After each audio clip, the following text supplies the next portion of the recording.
Wake up, wake up. Yeah. You know what time it is? Talk That Talk podcast with Aaron Sims. We got Q Effect. Q. Yo, Q. What up, Q? Aaron Jr. Aaron Jr. You know the Jr. in the house? What we do? Talk that talk. Talk that talk. Yeah, what we do? Talk that talk. Talk that talk. Yeah, man, what we do? Say talk that talk. Talk that talk. If you in Akron, what we do? We talk that talk. Talk that talk. If you in Cleveland, what we do? Yeah, we talk that talk. We talk that. If you in Canton, what we do? Talk that talk. Baby. If you in Dayton, what we do? We talk that. We talk that. Welcome to the Talk That Talk podcast. It's me, Aaron Sims, your host, and I'm here with Q Effects. Man, we got a nice show today. And this person, he needs no introduction. So I'm going to let him talk for himself, to himself, because we are one, Omni. Let's get it.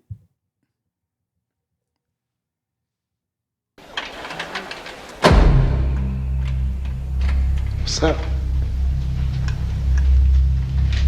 I ain't seen in a couple days. What's been happening? Man, get off that shit. It's over. It ain't nothing nobody can do about it now.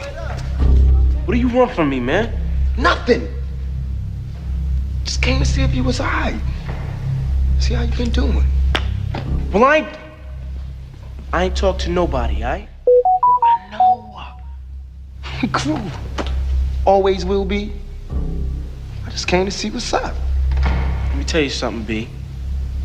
I'm only playing your fucking game because ain't shit else to do. But don't you ever pull a gun on me again in your life. Well, I hope I won't have to. Yeah, we all go down if you do, because we all crew. Just try me if you think I'm bullshit.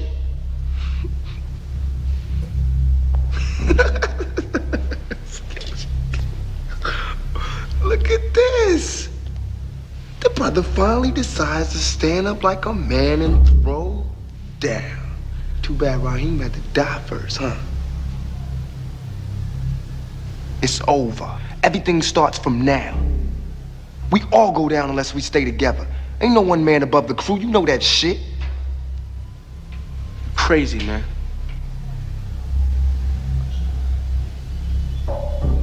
You know what? When you said that last time, I was kind of tripping, right? But now,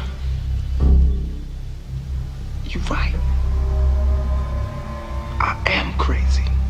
But you know what else? I don't give a fuck. I don't give a fuck about you.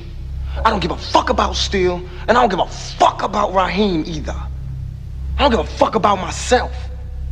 Look, I ain't shit. I ain't never gonna be shit. And you less of a man than me, so as soon as I decide that you ain't gonna be shit, pow, so be it. You remember that, motherfucker. Tupac, Amaru, Shakur in the Rafters tonight here at SMG. It ain't about who is the best rapper, because I believe the GOAT, the greatest of all time, beauty is in the eye of the observer, in the eye of the listener. There is no GOAT. There were many gods. But now I'm going to take a look back at a band interview just to show you an insight on a man they call Tupac Shakur. He was more than just a rapper. I was possible without killing.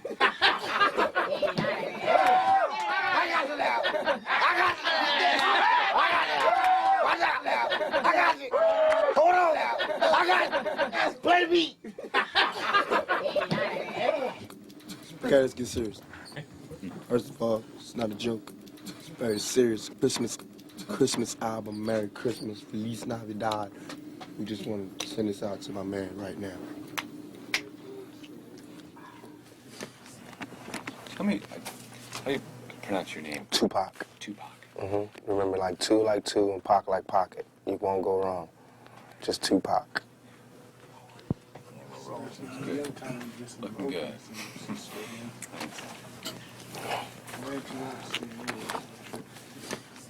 What's your best Christmas memory?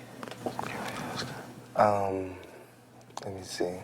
When I thought we didn't get any gifts for Christmas, I was in Baltimore.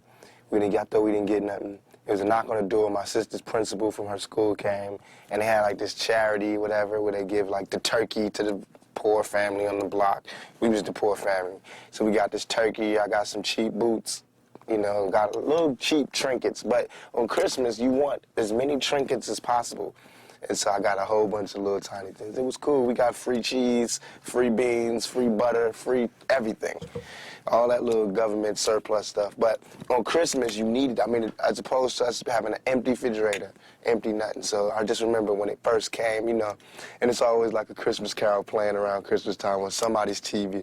And I just remember that first feeling, like really feeling like, you know, dang, this is Christmas. You know, this is like the give thing. The give thing. That's when I used to feel the sorriest for my mother. It's because there was no man there, you know. And this is a woman, my mother. She had to tell us. You got the camera. You know, she had to make it like Mary, and there was nothing there. There wasn't even regular dinner, let alone Christmas dinner, you know. And she had to like explain to us how, like, I mean, it's so hard to sell that all we need is each other's speech, especially when your stomach hurts, you know. And she's telling us that as our stomachs go. She's like, all we need is each other. It's meat. But I thought it was just so beautiful how she just would be strong and she would do it. And she would never use that time to go, your fathers are really jerks, you know, they really left me here. But they did. Our fathers really did leave her. And I mean, our fathers, like my father, my sister's father, different fathers, but they really did leave us. And, you know, they didn't call on Christmas to help my mother explain why the hell we ain't getting no gifts. They was just like, you know, with they woman, wherever they was, being big shotty, being Santa Claus to somebody else's kids. And so, I mean, no love taken from my father, God rest his soul. But, I mean, I got it. He better not expect nothing big on Christmas. Tell me about some of the special things that someone growing up in the inner city in your situation deals with. Okay. Man, it's like, that's deep. It's like, when you're born, usually you're born into a dynasty or an empire, right? You're born like as a junior or, you know, following in your father's footsteps. You always tell, oh, your father, he did this, or oh, your father, or your grandfather, he did this, or we got this, or the family heirlooms. There's none of that in the outer city. I call it the outer city because we left out. There's no nothing. We don't get any family heirlooms, the family crest, all that stuff that you would think is so important was meaningless. Because I mean, come on. Our family crest was cotton, you know what I'm saying? It's like, man, it's like the only thing we can really leave behind is culture, is music, you know, and dignity and determination. That's what we had. So it's like, I feel as though I'm cheated because instead of me fulfilling my prophecy, I have to start one. Instead of me, you know, doing a good job and carrying on the empire, I have to build one. And that's a hell of a job for a 21-year-old. You know what I'm saying? That's a hell of a job for any youngster, male or female, to have to build an empire for your family. You know what I'm saying? And it's like, especially when the odds is that, you know that somebody else who lives in the inner city, the real inner city, suburbia, who, when he's born, I mean, 16, he gets a car, automatic. You know, there's money in the bank for college. You know, it's Christmas, go to vacation somewhere. Our vacations was down the street, cross town, grandma house. You know what I'm saying? That was the vacation. Or, you know, or jail, to be even more real. And I hate to make this, like, sad story, but it's real. Because this world is such a, and when I say this world, I mean it. I don't mean in an ideal sense. I mean in every day, every little thing you do. It's such a, gimme, gimme, gimme. Everybody back off. You know, everybody's like, you taught that from school, everywhere. Big business. You want to be successful? You want to be like Trump? Gimme, gimme, gimme. Push, push, push, push. Step, step, step. Crush, crush, crush. That's how it all is. And it's like, nobody ever stopped. Just, you know, I feel like instead of us just being like, slavery's bad, slavery's down, bad whitey, bad whitey. I mean, all right, let's stop that. And everybody's smart enough to know that, I mean, we've been slighted. And we want ours. And I don't mean by, like, ours, 40 acres and a mule, because we're past that.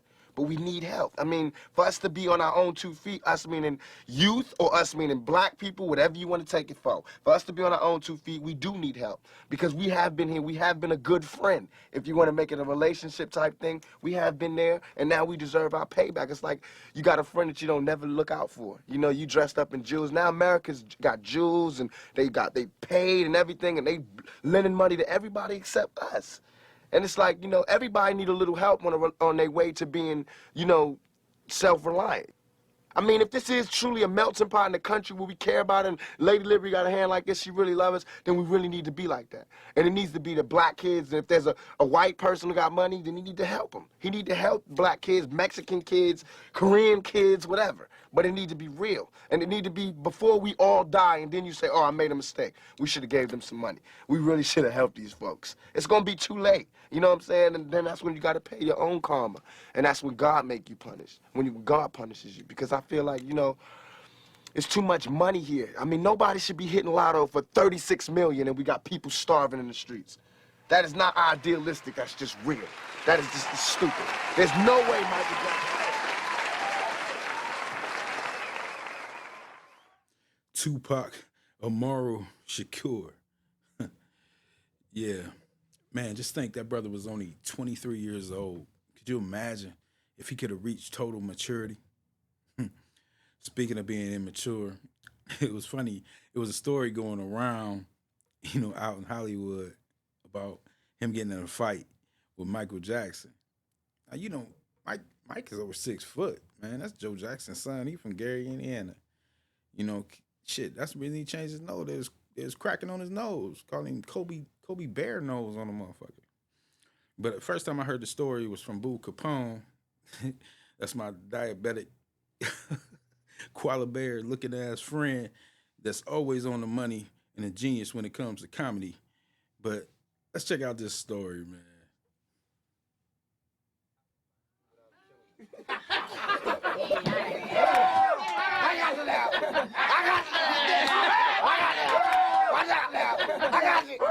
Hold on.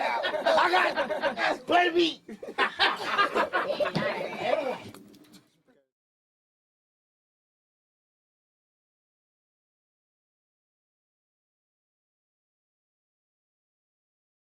Just talk to her like that. Pac swing. They are hip-hop in motion. West stories hit anime. Michael Jackson watched Quincy Jones' daughters grow up. Fast forward years later, Tupac is dating one of the daughters. They having a party. Michael Jackson's there. We get there. Kadada is sitting on Mike's lap. Tupac comes out the party. He comes in, he see Kadada Jones. That's what he's fucking with Kadada. He's like, bitch, shut up. Come the fuck on. Shut the fuck up and get in the car. We grab Kadada's arm. Mike grabbed her arm. Mike stepped to him. Yo, you can't talk to her like that. And Mike said, watch out, cut.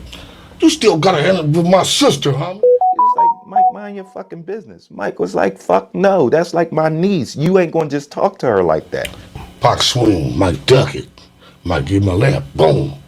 He give him a left. Pac karate kick. Yeah. Mike block the kick. Yeah. They go to the ground. Squabble. We come break it up. Mike got grass in his perm. And then Pac got like the sun. Michael Jackson beat his ass. They say Mike beat him up, but I said Pac swung first. Mike's 6'2", nigga. It's Joe Jackson's son. Joe beat that ass.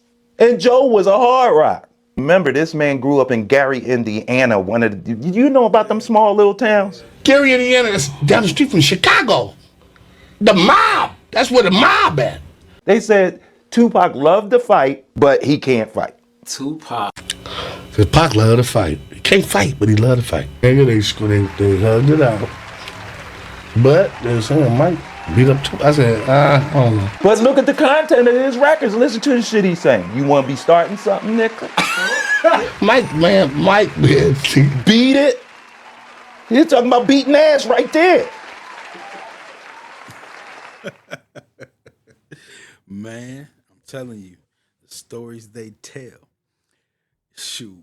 But man, when I look at Tupac, I mean, like you said, he was 165 in the city where the skinny niggas die. I like a man that's willing to fight, win, lose, or draw. He liked to fight, but he couldn't fight. But he had the power, you know, to keep going. When you finally decide to change your life, the world won't clap for you, not at first. You start strong, filled with fire, believing that this time will be different, and it will be. But before that change takes root, you're going to hit a wall. And that's the moment you have to decide, will I stop here or will I climb? See, it's easy to believe when everything's working out, when your phone rings with good news, when your body feels strong, when the people around you say you've got this. It's easy then. But what about when nothing's working, when the bills keep piling up, when you're sleeping on someone's couch trying not to feel ashamed, when the person you thought would stay walks away? That's the test. That's when your faith has to stop being a slogan and start being a lifeline.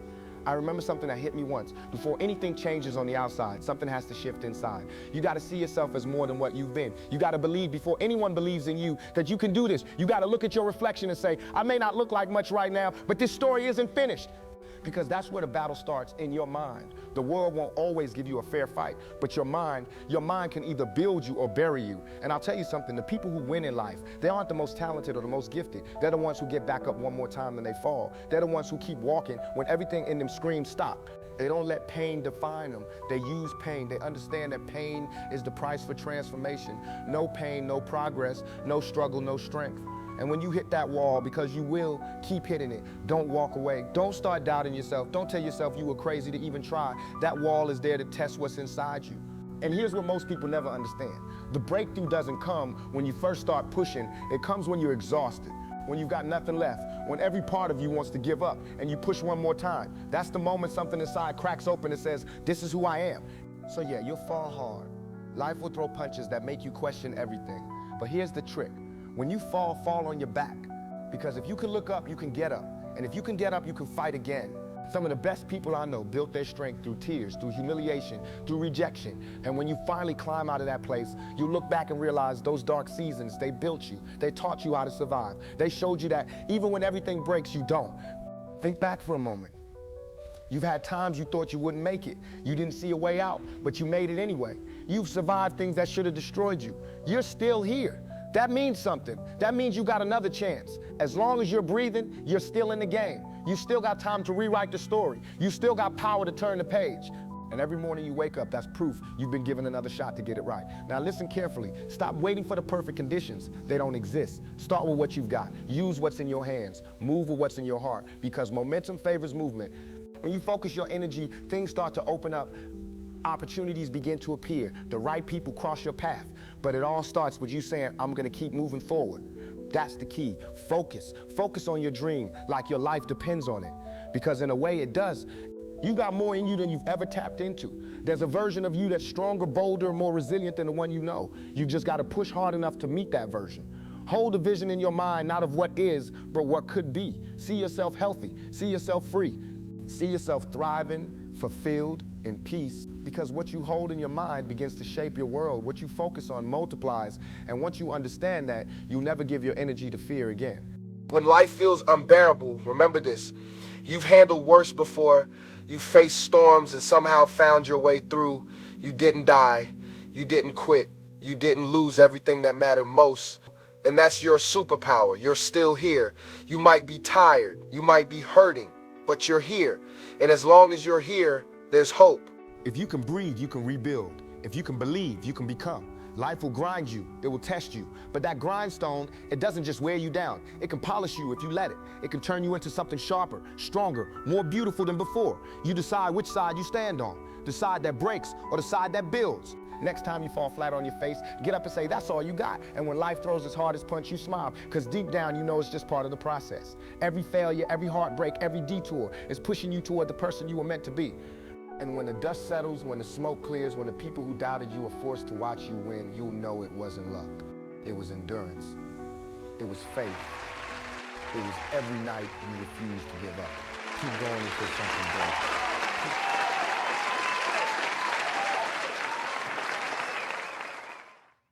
Tupac, Amaru, Shakur, words of wisdom.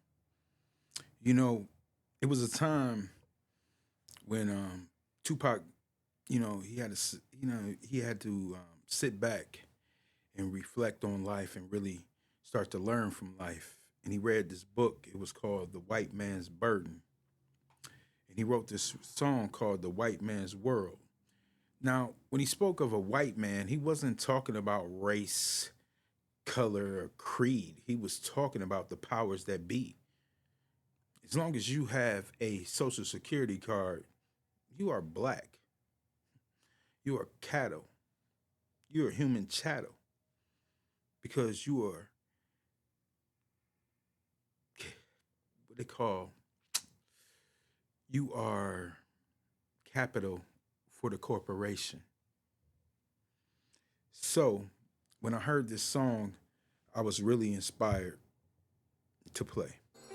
You go busting your fist against a stone wall. You're not using your brain. That's what the white man wants you to do. Look at you. What makes you ashamed of being black? Number love for you. I even know how hard it is.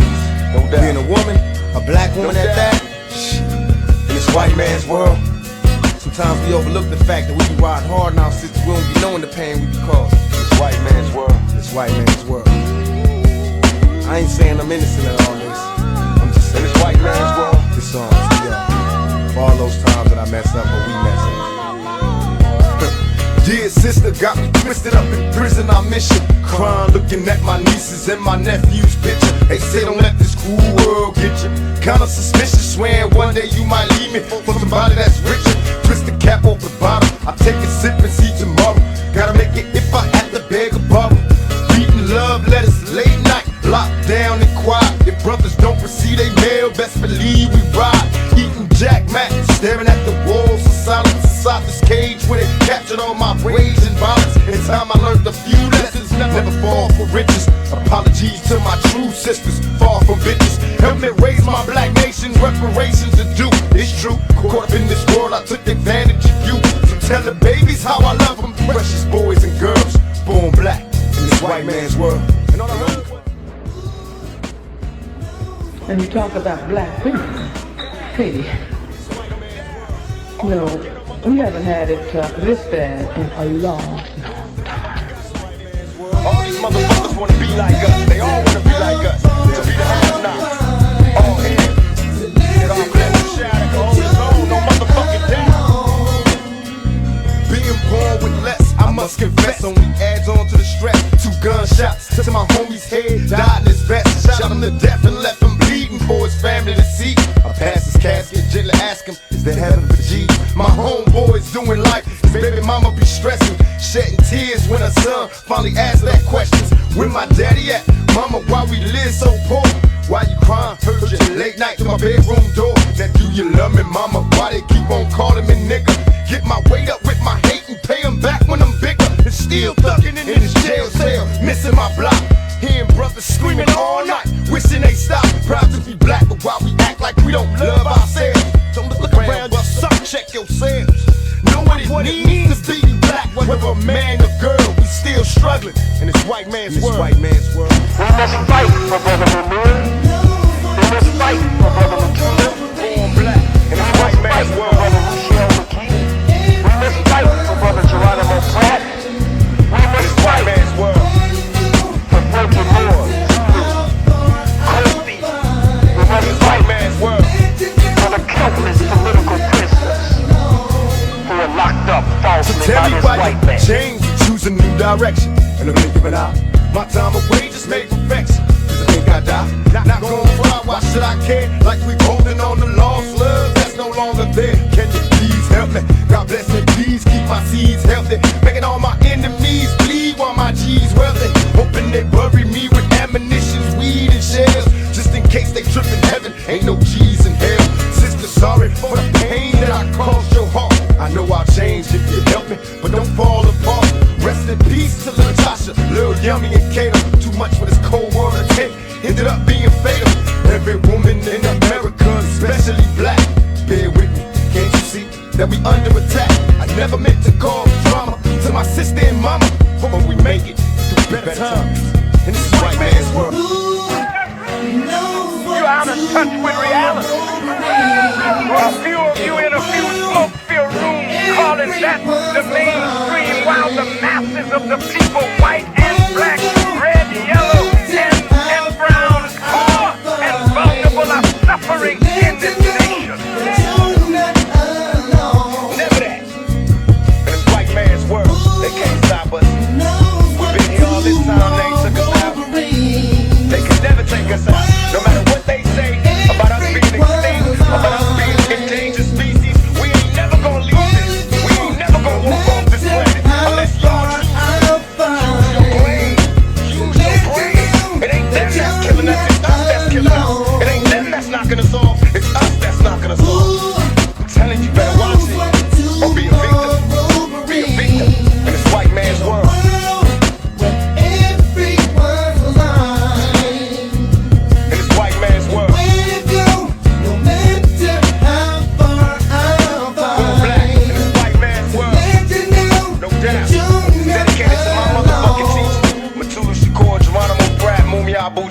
Shakur, ding all the real OGs. We out. The seal and the Constitution reflect the thinking of the founding fathers that this was to be a nation by white people and for white people. Native Americans, blacks, and all other non-white people were to be the burden bearers for the real citizens of this nation.